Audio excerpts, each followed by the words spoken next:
बच्चों को हमें वापस लाना है, आप थोड़ा गोलाबारी 2-3 दिन के लिए बंद करो और 72 घंटों के लिए 2 देश के युद्ध का सीज फायर हो जाए।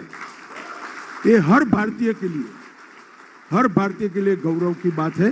No, this is somewhere we are coordinating that. I think is absolutely inaccurate. I don't think if I could be more facetious, then it will extrapolate itself. So we would then order a resumption of bombing. I think that's really getting a bit much ahead of ourselves. दोस्तों, आजाद बोल India देख रहे हैं आप, आपके साथ मैं हूं आदिल खान आजाद। क्या गुजरात चुनाव में भाजपा की हालत इतनी खराब हो गई है कि खुद अब अमित शाह गृह मंत्री झूठ बोलने पर आ गए हैं? उनसे पहले रक्षा मंत्री राजनाथ सिंह भी झूठ बोल चुके हैं, लेकिन अमित शाह ने जो झूठ बोला है उसको लेकर लगातार सवाल उठ रहे हैं। क्या वाकई उन्होंने झूठ बोला है? सवाल ये भी है। दरअसल उन्होंने न्यूज़ 18 के एक प्रोग्राम में, जो कि इलेक्शन के लिए रखा गया था खासतौर पर ताकि वोटरों को एक संदेश जा सके, उसमें ये कहा कि रूस और यूक्रेन के बीच जो इसी फरवरी से जो जंग चल रही है, वो मार्च महीने में भारत सरकार यानी मोदी जी के टेलीफोन पर रोक दी गई थी 3 दिन के लिए, 72 घंटे के लिए, क्योंकि मोदी जी ने कहा था ए पुतिनवा ए ज़ेलेंस्कीवा, जंग रोको, हमारे बच्चे निकलने जो वहां पढ़ने गए थे यूक्रेन में, तब जाकर वो निकल पाए। क्या ये झूठ नहीं है? क्योंकि मार्च महीने में ही जंग के 8वें दिन जब ये अफवाह उड़ी थी, हमारे ज़ॉम्बी चैनल्स गोदी मीडिया ने इसे भरपूर तरीके से दिखाया था, तब खुद भारत सरकार के विदेश मंत्रालय के प्रवक्ता ने, भारत सरकार के मंत्रालय ने आकर ये कहा था कि ऐसा कोई बात नहीं है, ये जो मीडिया चैनल्स में चल रहा है इसमें कोई सच्चाई नहीं है। तो वो सही था या ये सही है अमित शाह जो बोल रहे हैं? या तो अमित शाह झूठ बोल रहे हैं या फिर भारत का विदेश मंत्रालय झूठ बोल रहा है, और दोनों में से कोई भी झूठ बोल रहा है तो एक्चुअल में भारत सरकार झूठ बोल रही है, मोदी सरकार झूठ बोल रही है। तो अमित शाह साहब किस बिना पर ये क्या, वो बिना उन्हें क्या चाहिए, उन्हें तो सारी जानकारी है, तो क्या वोटर्स को लुभाने के लिए अब झूठ बोला जाएगा? देख लीजिए अमित शाह न्यूज़ 18 के प्रोग्राम में कैसे क्या बोल रहे हैं। हमने कभी ऐसा नहीं देखा कि भारत के 35,000 बच्चे यूक्रेन में पढ़ने के लिए फंसे हो और भारत के प्रधानमंत्री यूक्रेन और रशिया के राष्ट्राध्यक्षों से बात करें कि भैया हमारे बच्चों को हमें वापस लाना है, आप थोड़ा गोलाबारी 2-3 दिन के लिए बंद करो और 72 घंटों के लिए 2 देश के युद्ध का सीज फायर हो जाए। ये हर भारतीय के लिए गौरव की बात है। ये भारत के प्रभाव का परिचायक। सुन लिया आपने? क्या आपको याद है यूक्रेन युद्ध जो चल रहा है, तब जब भारतीय छात्र फंसे हुए थे क्या हुआ था? गोलियां लगी थी, कहीं घायल हुए थे, कहीं लातें मारी जा रही थी, कहीं खाना नहीं मिल रहा था, रो रो को गुहार लगा रहे थे। दूसरे देशों के जब बॉर्डर पर पहुंच गए, उन दूसरे देशों में भारत के विमान लैंड हुए। अगर आपने जंग रुकवा दी थी तो यूक्रेन में लैंड होने चाहिए थे विमान, दूसरे देशों में क्यों हुए? दूसरे देशों में भारत के छात्र छात्राएं पहुंचे, वहां से उन्हें एयरलिफ्ट किया गया। वो अपनी जान जोखिम में डालकर लाखों रुपए खर्च करके वहां पर जबरदस्त तरीके से कई गुना किराया वसूला जा रहा था, कुछ तो पैदल गए, तब आपने एयरलिफ्ट किया और ये झूठ बोल दिया।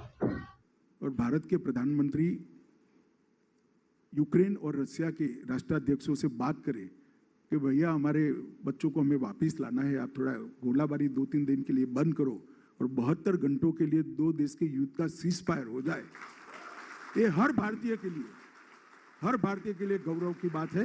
तो अब इसको लेकर फजीहत हो रही है। खुद अमित शाह ने यह बयान अपना ट्वीट किया, लिखा कि प्रधानमंत्री नरेंद्र मोदी जी के आग्रह पर रूस और यूक्रेन ने 72 घंटे तक युद्ध रोककर भारतीय छात्रों को जाने दिया, यह हर भारतीय के लिए गौरव की बात है।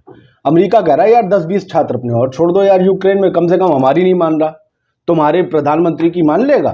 फोन करेंगे, वो कहेंगे 20 छात्र और फंसे, जब तक फंसे युद्ध रोको, तो रोक देगा। दुनिया का खलीफा, दुनिया का बाप जो युद्ध नहीं रुकवा पा रहा है, वो भक्तों के उन्होंने रुकवा दिया। क्या आपको हंसी नहीं आती?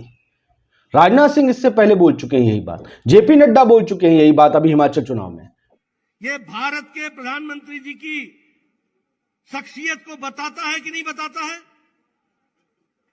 उन्होंने पुतिन को फोन किया, उन्होंने ज़ेलेंस्की को फोन किया और युद्ध को रुकवाया, और भारत के बच्चे तिरंगा झंडा लेकर के 32,000 बच्चे भारत वापस आ गए। रविशंकर प्रसाद ने प्रेस कॉन्फ्रेंस करके ये बात बोली थी, और भारत का विदेश मंत्रालय इसे झूठ बताता है। कौन झूठ बोल रहा है ये बताएंगे क्या? अब नरेंद्र मोदी जी का ये बोलना बाकी रह गया, बाकी सबने तो बोल ही दिया। देखिए ना, मोहम्मद जुबैर ने इसमें पोल खोली है, पुरानी बाइट लाए हैं जो हम लोगों ने ढूंढी, मोहम्मद जुबैर वाली हम दिखा देते हैं। उन्होंने एक तरफ दिखाया है कि वो कहते हैं, लिखते हैं मोहम्मद जुबैर के ऑल्ट न्यूज वाले, either official spokes person of ministry of external affairs और home minister and BJP national president online, या तो भारत सरकार के विदेश मंत्रालय का ऑफिशियल प्रवक्ता झूठ बोल रहा है, या भारत का गृह मंत्री अमित शाह या जेपी नड्डा बीजेपी राष्ट्रीय अध्यक्ष झूठ बोल रहा है। इन दोनों में से, इन तीनों में से या तो ये दो झूठ बोल रहे हैं या वो झूठ बोल रहा है। और अंततोगत्वा भारत सरकार ही झूठ बोल रही है कि सभी तो यहाँ अमित शाह और विदेश मंत्रालय भारत सरकार के अंग है ना, और बीजेपी की सरकार है। सुन लीजिए, अमित शाह बोल रहे हैं, विदेश मंत्रालय बोल रहा है, जेपी नड्डा बोल रहे हैं। विदेश मंत्रालय डिनाई कर रहा है, दो लोग कह रहे हैं कि हमारी वजह से युद्ध रुका, हमने छात्र निकाले।